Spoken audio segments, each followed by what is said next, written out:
एक व्यक्ति था। उसके गुरु एक सन्यासी थे। वह व्यक्ति दुनियादारी से उपसा गया था। वह अपने गुरु की तरह ही दुनियादारी छोड़कर सन्यासी बनना चाहता था। उसने अपने परिवार को यह बात बताई तो सभी ने मना कर दिया, यह कहते हुए कि हम सब आपसे बहुत प्यार करते हैं। फिर उसने अपने गुरु को यह बात बताई, परंतु साथ ही कहा कि उसका घर परिवार, बच्चे और पत्नी उसे सन्यास लेने नहीं दे रहे, क्योंकि वह मुझसे बेहद प्यार करते हैं। गुरु ने कहा, यह किसी भी सूरत में प्यार नहीं है, बल्कि एक मोह माया का जाल है। गुरु ने उसे बहुत समझाया, पर वह व्यक्ति नहीं मान रहा था। फिर गुरु ने कहा, अच्छा ठीक है। गुरुजी उस व्यक्ति को मठ में ले गए। उसके बाद गुरु ने उसे योग विद्या सिखाई, जिससे वह अपनी सांसें रोककर मुर्दे जैसी अवस्था में घंटों तक रह सकता था। यह सब सिखाने के बाद गुरु ने उसे एक योजना बताई और उसे घर भेज दिया। दूसरे दिन वह व्यक्ति अपने घर पर मुर्दा पाया गया। परिवार के सारे लोग इकट्ठे हो गए। सभी रो रहे थे, विलाप कर रहे थे। वही उसकी पत्नी सबसे ज़्यादा दुखी हो रही थी। पूरे घर में कोहराम मच गया था। सभी की आंखें नम थी। वह व्यक्ति मुर्दा अवस्था में था, मगर योग अभ्यास से आसपास के माहौल को महसूस कर सकता था और सुन सकता था।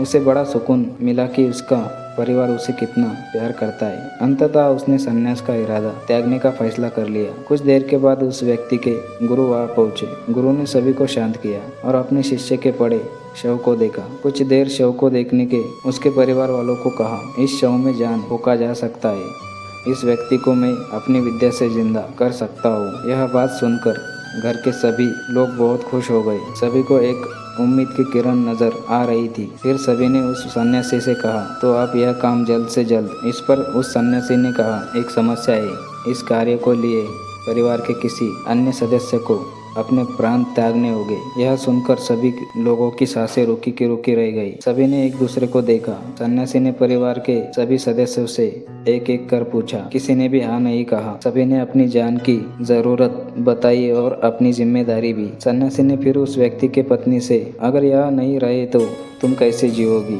उसकी पत्नी ने तुरंत जवाब दिया, मैं इनके बगैर भी जी लूंगी। गुरु ने उस व्यक्ति के बच्चों से भी यही सवाल किया। उसका भी जवाब वही था। फिर यह सवाल उस व्यक्ति के माता पिता से किया। उनका भी जवाब एक ही था। इसके बाद गुरु उस व्यक्ति के शव के पास आए और बोले, हे व्यक्ति, तुम उठ खड़े हो जाओ।